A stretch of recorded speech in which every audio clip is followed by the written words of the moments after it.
Hello guys, bertemu semula di Robin Channel, Palang Ride Channel RTTC.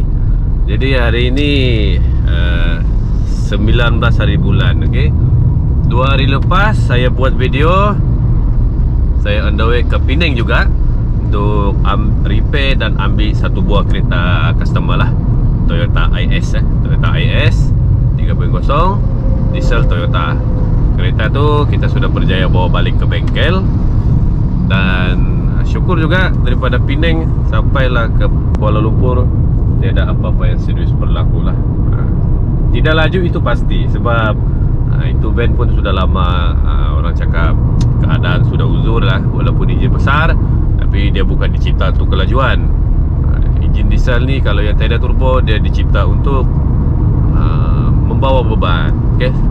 Membawa beban lah. 3.0 kita bawa slow-slow 100, 80. Jadi semalam saya berjaya sampai di bengkel, tidur satu malam dekat Penang. Perjalanan ambil masa dalam lebih kurang 5 jam lah.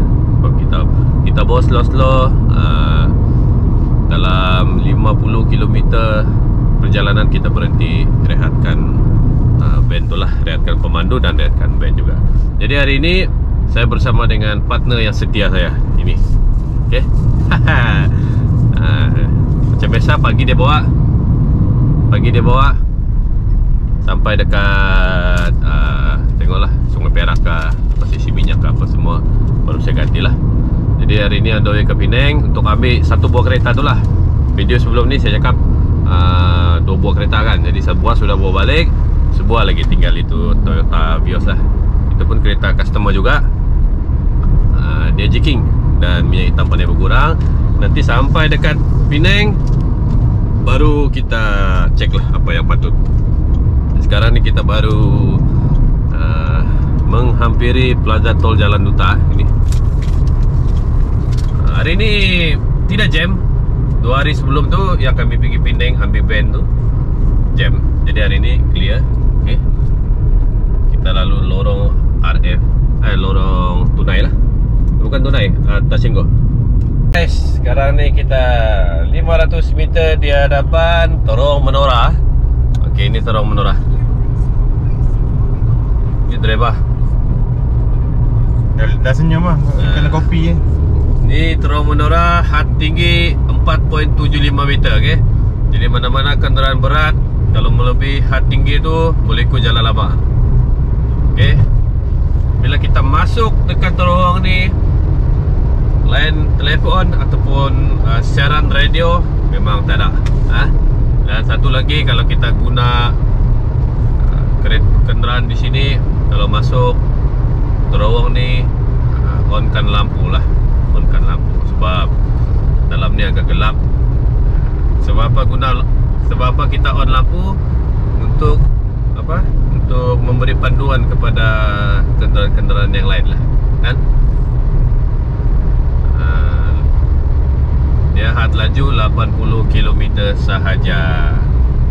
Ini 80 km, ada signboard. Okey. Tengok, baru ada bunyi kan. Jadi selepas kita lalu terowong Menora menghala ke utara, jalan memang main orang cakap main corner lah. Jadi kita kena berhati-hati supaya kita melalui kawasan di sini. Bagi mereka yang belum mahir dan tidak selalu menggunakan laluan ini, kita kalau boleh ikut laluan kiri lah, slow saja turun kan. Tapi bagi yang mahir, walaupun anda mahir dan selalu guna jalan ni, kena berhati-hati juga. Betul driver? Betul. Ada sedikit kata-kata nasihat kepada pemandu yang di luar sana. Sejarah Terowong Menora, cari ini. Okey. Dia cakap sejarah Terowong Menora, cari sendiri Memang banyak sejarah lah Terowong Menora ni. Banyak benda-benda yang orang cakap, malah mau cakap lah kan, sendiri faham lah kan. Okey.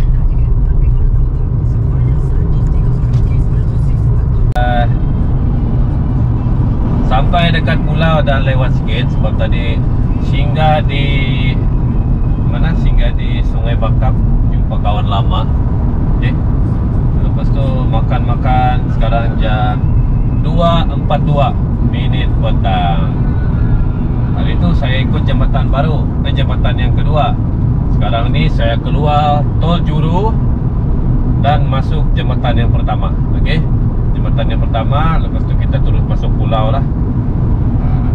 Okey, nah ini keadaan lalu lintas menghampiri Plaza Tol Juru. Plaza Tol Juru 500 meter di hadapan. Okey, jadi kena berhati-hatilah. Kalau kita ni jarang pergi masuk Pulau Pinang, kita kena memandu secara berhati-hati. Dan yang paling penting, kalau tidak tahu jalan ini bukanlah west. Jangan nanti kita tidak tahu jalan, kita ke kiri ke kanan, ke kiri ke kanan, nanti akan menyebabkan kemalangan. Okey guys, kita sampai di lokasi kerosakan kenderaan, ada di Lone Pine. Lone Pine dengan Palim ni, dengan Air Hitam ni berdekatan ya kan. Jadi owner pun parking kat Bumbung. Jadi inilah dia Toyota Vios NCP 93.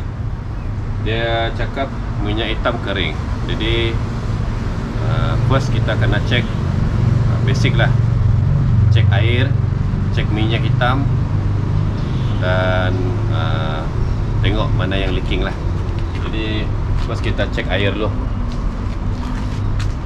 Cek air ni dekat sini. Kita kena cek dekat sini dulu.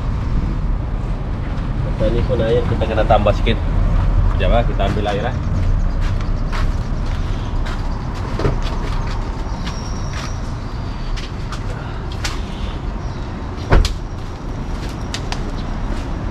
Kita kena tambah air dekat sini.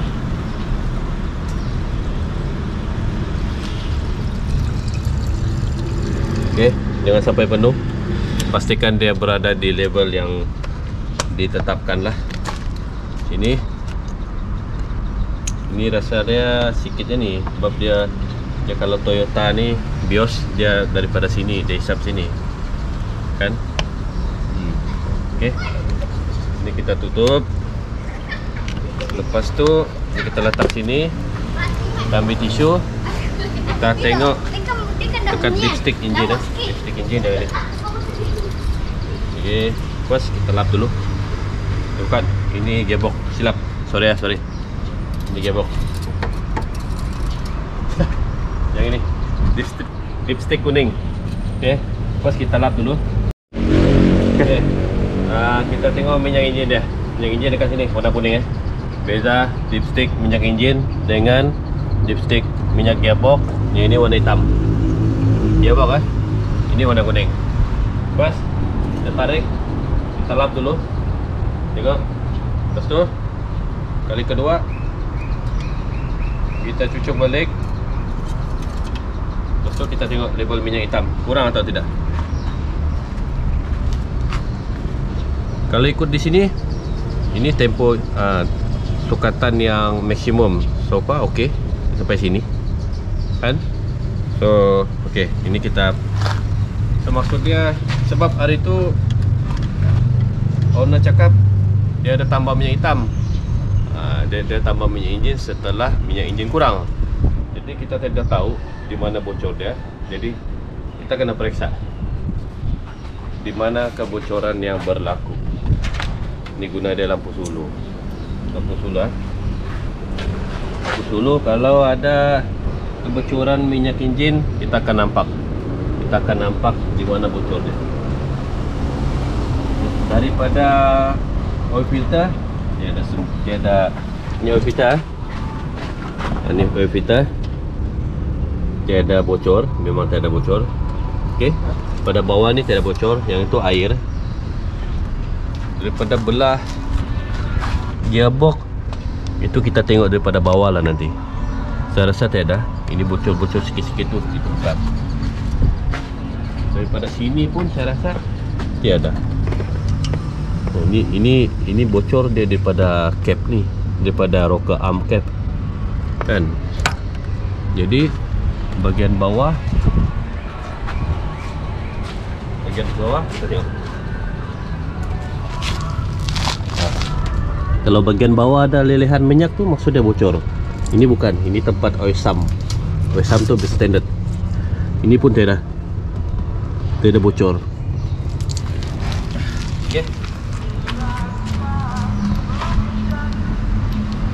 pause. Selain daripada minyak enjin kurang, dia cakap enjin jacking. Maksud dia jacking ni bila kita bawa dia tersengguh-sengguh, macam kita batuk lah, macam ni kan. Jadi apapun kita try start engine dulu. Kita try start engine, kita running tengok macam mana dalam keadaan engine idle. Sama ada dalam keadaan engine idle tu kita boleh nampak kalau ada sekiranya ada jacking, dia engine dia gegar-gegar. Kita tengok pada RPM. Jom kita start.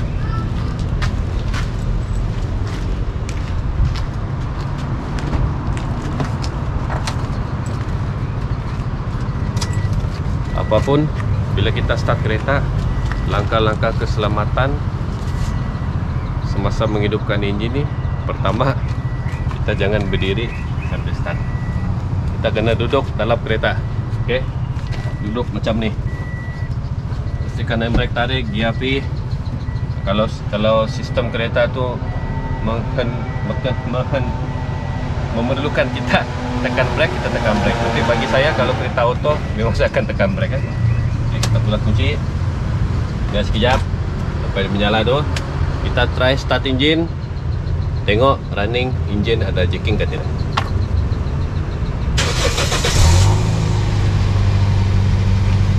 Okay. So far kita start engine senang, one kick. Kita biar dia running sekejap, tengok macam mana. Okay guys, sudah hidupkan enjin tadi. Setelah dalam beberapa minit, lebih kurang 15 ke 20 minit, kita running enjin idle. Bukan berjalan idle ni bermaksud kita parking kereta. Dia dalam keadaan P. Kita parking kereta biar enjin tu idle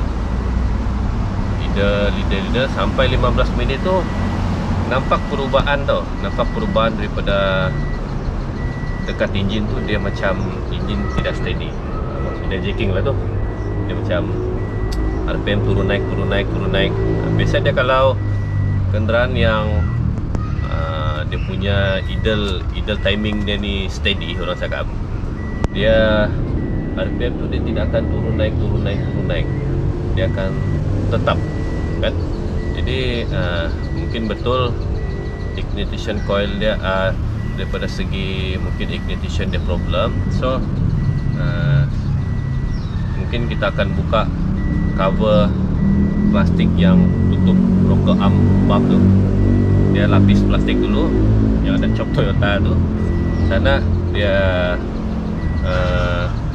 di sana ada coil. Coil tu kita kena cek lah. Kita kena cek sama ada berfungsi dengan baik ataupun tidak. Okay guys, cover yang saya maksudkan yang ada tulisan Toyota tu, ni lah. Ni kita kena buka nombor 12, nombor 10. 1, 2, 3, 4. 1, 2, 3, 4. Okay, buka lawan jam. Macam biasa, kena berhati-hati lah, takut skru dia di bawah. Sudah longgar, kita buka. Kita ni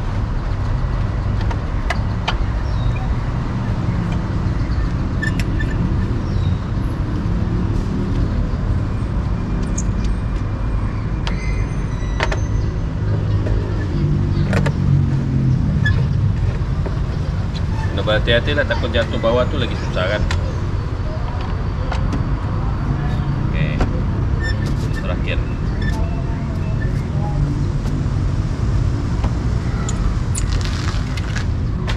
sudah buka, kita letak sini,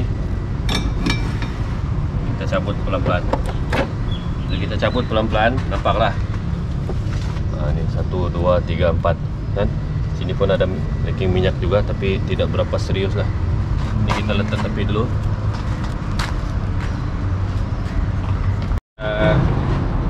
Kita mau tahu macam mana ignition coil lah. Ini ignition coil. Problem senang saya. First, tadi kabel atas sudah buka kan. Dia ni ada skru ikat tuh. Ada nut ikat nombor 10. Gunakan tool yang sesuai lah. Yang ni, ini buka. Buka konektor dia, tarik ya. Ini kita kena hati-hati tarik sebab ini mudah rapuh sebab dia terdedah dengan panas enjin kan. So macam kes ini mungkin mekanik yang terdahulu sudah patahkan dia punya klip. Yang ini dia cuma masuk saja, tapi kita kena hati-hati tarik. Tadi saya sudah uji kerosakan ignition coil nombor 1. Memang ada masalah coil lah. Dia orang cakap api itu tidak cantik kan. Jadi saya sudah tukar. Tadi saya sudah uji, saya tukar kepada yang kami bawa ke bengkel kan. Kami tukar pada bengkel, tukar yang ini yang bagus lah. Walaupun dia sudah diguna pakai, tapi dia berkeadaan bagus sebab kita ambil daripada kereta yang lain lah. Sudah pasang sana tadi. Lepas pasang kita try start, cantik macam bunga raya lah kan. So memang confirm ignition, bukan saja ignition coil nombor 1, tapi ignition coil nombor 2 ni pun ada sedikit problem. Jadi kalau case macam begini, jika ignition coil tu bermasalah, contoh dia nombor 1 dan nombor 2 bermasalah, kebiasaannya kita akan sarankan tukar ke 4 biji sekali. Sebab kalau kita tukar baru nombor 1 dengan nombor 2 yang baru, nombor 3 dengan nombor 4 yang lama, takut yang lama ni pula setelah kita tukar yang baru nombor 1 dengan nombor 2, nombor 3, nombor 4 ni lama, dia akan impact kepada nombor 3 dengan 4. Jadi kebiasaan begitu kita akan short kepada owner, kita tukar 4. Terpulang kepada owner macam mana. Jika kalau owner punya budget tinggi, kita tukar. Tapi kebiasaan dia memang akan tukar lah, sebab tidak mau ada masalah akan datang. Okay. Jadi bila kita sudah uji kerosakan tu, yang rosak coil nombor 1 dengan nombor 2, lepas tu kita pasang balik cover ni. Okay. Jangan lupa pasang tau, nanti owner marah tertinggal dekat tepi parking tu. Okay, kita pasang ni macam biasalah. Macam mana kita buka, macam tu kita pasang. Kalau 4 skru kita buka, 4 skru juga kita pasang. Jangan 4 skru kita buka, 2 skru kita pasang. 2 lagi entah pergi mana. Okey.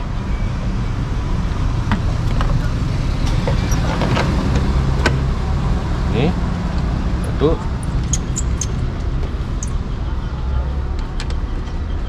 2. 3.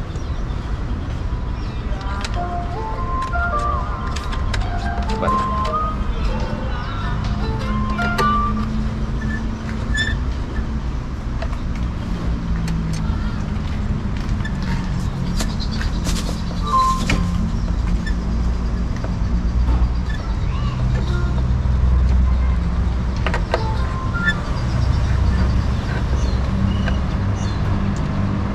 Okey. Lepas ni kita akan running engine dulu lah. Lepas kita pasang semua, kita running engine, pergi panah engine. Kita sudah pasang cover coil. Lepas tu kita sudah pasang cover yang atas tu. Kita start engine lah, bagi engine panas, yang betul-betul panas. Tu baru kita try jalan. Ingat saya cakap ciri-ciri keselamatan apabila kita menghidupkan enjin kenderaan. Biasa orang kita nampak macam ni kan, ceng. Kalau kita manual lagi bahaya. Sebab apa bahaya? Kadang-kadang kebiasaan dia ada driver-driver yang otai-otai cakap kan, dia parking kereta, handbrake tidak kuat, dia masuk G1. Dan kita ni sebagai mekanik kan, kadang-kadang kita terlupa. Kita start macam gini, tapi keadaan gear 1. Okay?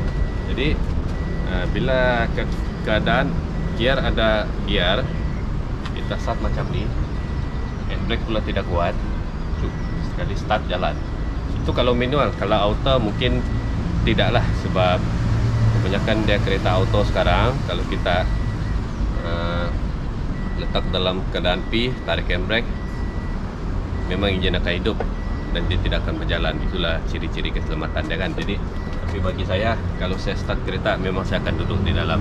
Sebab ada apa-apa terjadi, kita boleh orang cakap bersedia. Okey, dia besar.